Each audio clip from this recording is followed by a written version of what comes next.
Hello friends, मैं पूजा सक्सेना फिर से आपके सामने हाजिर हुई हूँ। जैसा कि आप लोगों को पता है कि हमने एक नई सीरीज़ स्टार्ट करी है जिसमें हम एएमयू के इस सेशन के मैथमेटिक्स के क्वेश्चन पेपर को उठा रहे हैं।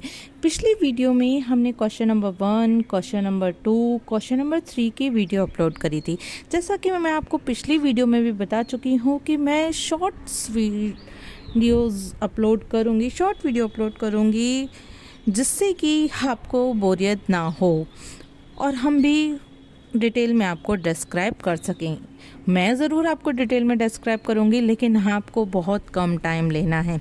चलिए स्टार्ट करते हैं। हम बेसिकली प्रीवियस ईयर्स के क्वेश्चंस का सॉल्यूशन इसलिए कर रहे हैं, ऐसा नहीं कि सेम क्वेश्चन आपको देखने को मिलेंगे। मैं आपको केवल ये बताना चाहती हूँ कि एज इट इज़ क्वेश्चन नहीं आता, बल्कि आपको टेक्निक पकड़नी है कि कौन से क्वेश्चन में किस तरीके से आप आसानी से क्वेश्चन का सॉल्यूशन कर सकते हैं। चलिए स्टार्ट करते हैं क्वेश्चन नंबर 4, क्योंकि 3 क्वेश्चन हम अपलोड कर चुके हैं। Divya swimming speed in still water to the speed of the river is 7:1. She swims 4.2 kilometre up the river in just 14 minutes. The time taken by Divya to swim 18.4 kilometer down the river will be. देखिए, इस तरीके का एक question generally AMU के entrance में आपको देखने को मिल जाता है। तो मैं इसका एक कॉन्सेप्ट बता देती हूँ। सबसे पहले हम क्या करें, हम दिव्या की स्पीड निकाल लें वाटर में, तो हम कहेंगे, और रिवर की स्पीड निकाल लें तो हम, और इनके बीच का रेशियो क्या है, 7:1। तो मैं कहूँगी स्पीड ऑफ रिवर इज हमने एज्यूम कर ली x किलोमीटर पर आवर। अच्छा, दिव्या की स्पीड और इन स्टिल वाटर और रिवर की स्पीड का रेशियो क्या है, 7:1। यदि हमने इसको रिवर की स्पीड को x कंसीडर किया है तो दिव्या की स्पीड क्या हो जाएगी, तो Divya speed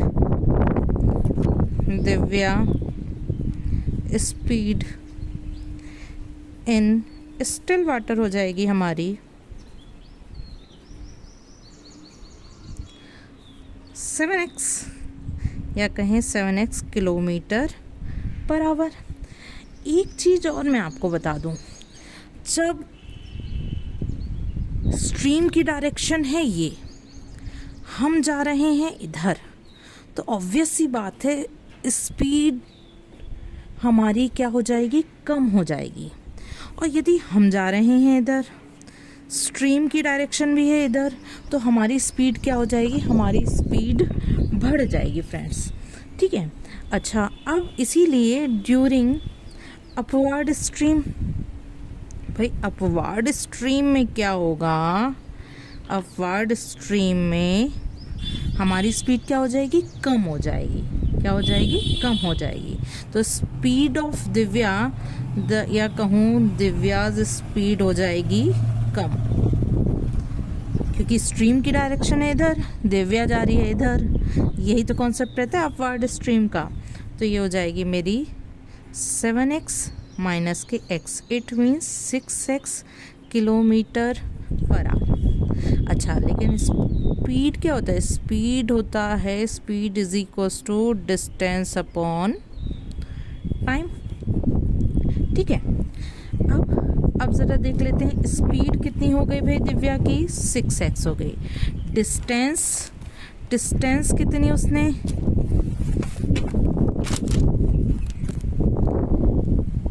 4.2 kilometre up speed of the river. 4.2 kilometre उसने डिस्टेंस ट्रेवल करी है, कितने टाइम में, इन जस्ट 14 मिनट्स।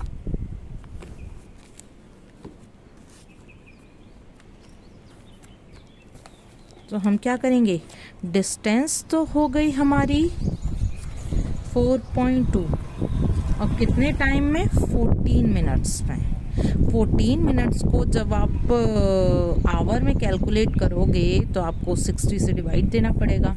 तो आप इसको कह सकते हो 6x 4.2 अपॉन 1, 14 अपॉन 60। अंदर का अंदर बाहर का बाहर आप मल्टीप्लाई कर लीजिए तो ये हो जाएगा 6x is equals to 4.2 into 60 divided by 14।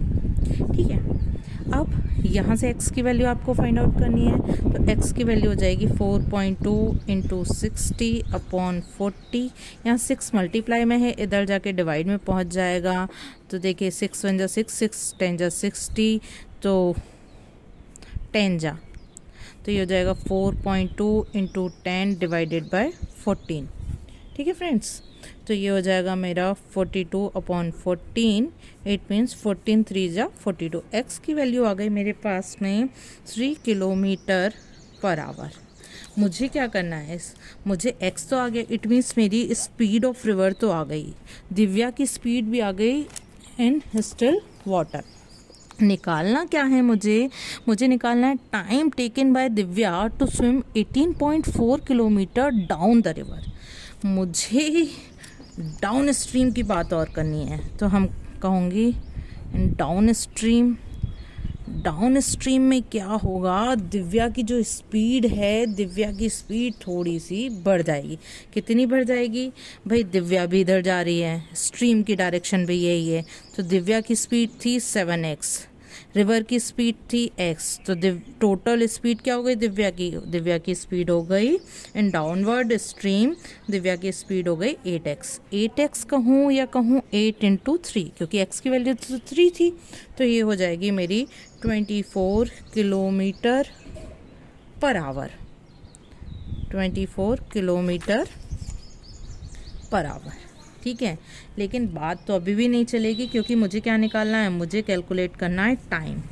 तो फॉर्मूला तो यही होता है, या यूँ कह सकते हैं कि भाई टाइम का फॉर्मूला हो जाएगा distance upon speed.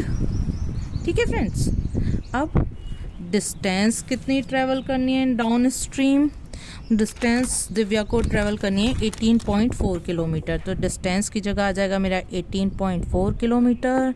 Speed in down stream Divya की हो चुकी है 24, तो ये हो जाएगा हमारा क्या, यहाँ मैं लिख सकती हूँ कि स्पीड आ गई 24।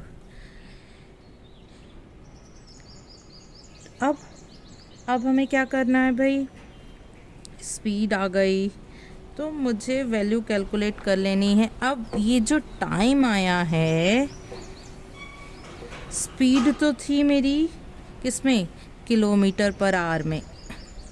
अब आप डिवाइड दे दीजिए, डिवाइड देंगे तो आप देखिए, अब ऐसा करिए आप इसे मिनट में और चेंज कर लीजिए। ये क्यों, क्योंकि ये जो टाइम आएगा ये आवर में आएगा, किस में आएगा, आवर में आएगा, और आपके पास जो ऑप्शन है ऑप्शन मिनट में है, तो यहीं से ही कन्वर्ट कर लीजिए। तो जब आप आवर को मिनट में कन्वर्ट करेंगे तो आपको 60 से और मल्टीप्लाई करना पड़ जाएगा। तो जैसे ही आप 60 से मल्टीप्लाई करते हैं, ये क्या हो जाएगा, 6 10 जा 60, 6 4 जा 24। तो यहाँ से आप और सॉल्व कर लीजिए, 4 का डिवाइड इसमें दे दीजिए, 4 4 जा 16, 4 6 जा 24 इंटू 10, तो आपका आंसर आ गया 46 मिनट। कहने को आप डायरेक्ट डिवाइड करके छोड़ सकते थे, लेकिन वो आपको आंसर मिलता आवर में, और हमारे ऑप्शंस थे मिनट में। तो ये था हमारा क्वेश्चन नंबर 4। चलिए इसका क्वेश्चन नंबर 5 और देख लेते हैं इसी वीडियो में। क्वेश्चन नंबर 5 क्या कह रहा है हमारा, क्वेश्चन नंबर 5 हमारा कह रहा है the value of k so that the following pair of the equations have no solution. भाई हमारे पास दो इक्वेशन गिवन हैं, एक तो है मेरे पास में 3k + 1x + 3y - 2 = 0, एक है मेरे पास में k² + 1x + k - 2y -5 = 0। ठीक है फ्रेंड्स, -5 = 0। अब क्या है, इसके आपको इस तरीके का क्वेश्चन भी मिल सकता है, लेकिन इसकी 3 कंडीशंस यदि हमें याद हैं तो तीनों में से चांसेस हैं कि एक का क्वेश्चन ज़रूर आपको देखने को मिल जाएगा। क्या है, बेसिकली हम आपको सबसे पहले a1 b1 a2 b2 की वैल्यू कैलकुलेट करके बता देते हैं। जो x का कोफिशिएंट होता है वो कहलाता है हमारा a1, तो a1 की वैल्यू हो गई मेरी 3k + 1। यहाँ x का जो कोफिशिएंट है वो a2 कहलाएगा, तो ये वैल्यू हो गई k² + 1। b1 की वैल्यू हो गई मेरी 3 और b2 की वैल्यू हो गई मेरी k - 2। c1 की वैल्यू हो गई मेरी -2, c2 की वैल्यू हो गई मेरी -k5। ठीक है, अब यहाँ मैं आपको 3 कंडीशंस से इंट्रोड्यूस कराने जा रही हूँ। सबसे पहले मैं इस वाले क्वेश्चन को सॉल्व कर देती हूँ। कंडीशन यहाँ लिख देती हूँ। भाई कंडीशन क्या कहती हैं? कंडीशन कहती हैं यदि a1/a2 नॉट इक्वल हो b1/b2 के, इट मीन्स इसका क्या होगा? एक यूनिक सॉल्यूशन होगा। एक सॉल्यूशन आएगा और केवल एक सॉल्यूशन आएगा। ठीक है, अच्छा उसके अलावा यदि ऐसा हो कि सब इक्वल हो, a1/a2 is equals to b1/b2 is equals to c1/c2, तब क्या होगा? इसके इनफाइनाइटली मैनी सॉल्यूशन होंगे, मैनी सॉल्यूशंस होंगे। ओके फ्रेंड्स, तीसरी कंडीशन क्या होती है? तीसरी कंडीशन होती है कि यदि a1/a2 इक्वल है b1/b2 के, लेकिन ये इक्वल नहीं है c1/c2 के, तब हम कहते हैं देयर इज नो सॉल्यूशन। इस इक्वेशन का कोई भी सॉल्यूशन नहीं होगा। ये 3 कंडीशंस है। चलिए देख लेते हैं भाई। 3k + 1 x + 3y - 2, इसमें क्या कह रहा है? क्वेश्चन कह रहा है कि the value of k, I have to find out the value of k so that the following pair of the equation have no solution। तो हमारा कौन सा है? नो सॉल्यूशन का केस है, तो हम नो सॉल्यूशन वाली कंडीशन लगाएंगे। हम कहेंगे कि a1/a2 is equals to b1/b2 not equals to c1/c2। तो बेसिकली मैं क्या करूँ? इन दोनों को इक्वल रख के k की वैल्यू कैलकुलेट कर लूँ। तो a1 की वैल्यू रखी मैंने, तो 3k + 1 k² + 1। b1 की वैल्यू रखी 3, b2 की वैल्यू हो गई k - 2। मैंने क्रॉस मल्टीप्लाई कर दिया, तो मैं कहूँगी 3k + 1 का मल्टीप्लाई मुझे करना है k - 2 में, और 3 का मल्टीप्लाई करना है मुझे k² + 1 में। मैं आपको इसका कॉन्सेप्ट बता रही हूँ, इसलिए मैं ये सब बता रही हूँ। एग्ज़ाम में कुछ करने की ज़रूरत नहीं है। एग्ज़ाम में आपको डायरेक्ट ये वाली इक्वेशन रखनी है और आपको k की वैल्यू निकालनी है, क्योंकि इतना करेंगे तभी आपका एग्ज़ाम क्रैक हो पाएगा। तो सबसे पहले 3k का मल्टीप्लाई करेंगे तो ये हो जाएगा 3k²। 3k का मल्टीप्लाई इसमें तो ये हो जाएगा -6k। 1 का मल्टीप्लाई k में तो k, 1 का मल्टीप्लाई -2 में तो -2। यहाँ 3 का मल्टीप्लाई k² में तो 3k², 3 का मल्टीप्लाई 1 में तो यहाँ हो जाएगा 3। अब देखिए 3k, अब इन दोनों को लेफ्ट हैंड साइड में ले जाइए, तो 3k² - 6k + k - 2 - 3k² - 3 is equals to 0। आपको एग्ज़ाम में ऐसा नहीं करना। आपको एग्ज़ाम में 3k² से 3k² कैंसिल करना है, -6k + k को -5k लिखना है, उसे इधर पहुंचाना है, डायरेक्ट करना है ये सब काम। ये तो मैं आपको डिटेल में बता दे रही हूँ होता कैसे। तो -6k + k ये हो जाएगा आपका -5k, -2 और -3 हो जाएगा -5। यहाँ से इस -5 को उधर भेज दीजिए, प्लस का 5, ये हो जाएगा k = 5/-5। इट मीन्स k की वैल्यू आ गई आपकी -1। तो ये थे हमारे 2 क्वेश्चन के सॉल्यूशन। दोनों ही क्वेश्चन अपने आप में ऐसे थे कि एंट्रेंस के पॉइंट ऑफ व्यू से यदि आपका कॉन्सेप्ट क्लियर है तो क्वेश्चन कोई भी आ जाए आप क्वेश्चन कर सकते हैं। पहले वाले में बस आपको पता होना चाहिए कि डाउन स्ट्रीम और अप स्ट्रीम में लगना क्या क्या है, और यहाँ आपको ये 3 कॉन्सेप्ट यदि आपके तैयार हैं, यूनिक सॉल्यूशन का ये क्लियर है, तो क्वेश्चन कोई भी हो आपको इसका सॉल्यूशन कम टाइम में करने से कोई नहीं रोक सकता। फ्रेंड्स, फिर मिलेंगे आपसे। यदि आपको मेरी वीडियो का सॉल्यूशन समझ में आता है तो एक लाइक कर दिया करिए, मेरे चैनल से जुड़े रहिए। उसके लिए आप बेल आइकन को प्रेस कर दीजिए ताकि मेरी बनाई हुई वीडियो की नोटिफिकेशन आपको टाइम टू टाइम मिल सके। Okay, bye bye friends.